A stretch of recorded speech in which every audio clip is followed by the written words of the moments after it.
अहम खबर अपने नाज़रीन तक पहुंचाएंगे। आईनी तरमीम के सिलसिले में वजीर कानून का तैयार करदा मुजव्वज़ा ड्राफ्ट डॉन न्यूज ने हासिल कर लिया। मुजव्वज़ा ड्राफ्ट के मुताबिक सुप्रीम कोर्ट में जजेस की तकर्री में तरमीम की तजवीज़ है। हुकूमत का चीफ जस्टिस से सोमोटो नोटिस लेने का इख्तियार खत्म करने की तजवीज़ भी शामिल है। चीफ जस्टिस की तैनाती खुसूसी पार्लिमानी कमेटी करेगी।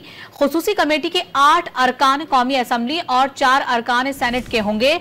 इस अहम खबर से मुतालिक अपने नाज़रीन को आगाह कर रहे हैं। आपको बताते चलें कि आईनी तरमीम के सिलसिले में वजीर कानून का तैयार करदा मुजव्वज़ा ड्राफ्ट डॉन न्यूज ने हासिल कर लिया है। मुजव्वज़ा ड्राफ्ट के मुताबिक सदर मुमलिकत, वजीर आजम और काबीना की तरफ मंजूर करदा मशवरे को किसी अदालत या ट्रिब्यूनल में चैलेंज नहीं किया जा सकेगा। सुप्रीम कोर्ट में जजेस तकर्री में भी तरमीम की तजवीज़ है। हुकूमत का चीफ जस्टिस से सोमोटो नोटिस लेने का इख्तियार खत्म करने की तजवीज़ भी शामिल है, जबकि चीफ जस्टिस की तैनाती खुसूसी पार्लिमानी कमेटी करेगी। खुसूसी कमेटी के 8 अरकान कौमी असम्बली और 4 अरकान सेनेट के होंगे।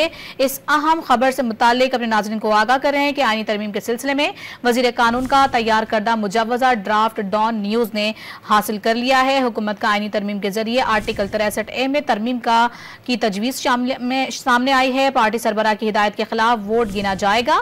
तरमीम की यह तजवीज़ है, पार्टी सरबराह उसके बाद कार्रवाई कर सकता है। आर्टिकल 111 में तरमीम की गई है और अब एडवोकेट जनरल के साथ एडवाइजर भी कानूनी मामला सूबाई असेंबली में बात इस पर कर सकता है। हुकूमत का जजेस तकर्री आर्टिकल 175A में तरमीम की तजवीज़ जुडिशल कमीशन सिर्फ तकर्री करता था, अब हाई कोर्ट के जजेस की कारकर्दगी जायजा ले सकेगा। ये तजवीज़ सामने आई है। अपने नाज़रीन को इससे मुतालिक मजीद भी बताएं कि सुप्रीम कोर्ट में जजेस तकर्री में भी तरमीम की तजवीज़। सुप्रीम कोर्ट जजेस की तैनाती में 4 असम्बली अरकान कमेटी के मेंबर्स होंगे, 2 हुकूमत और 2 अपोजिशन अरकान कमेटी का हिस्सा होंगे।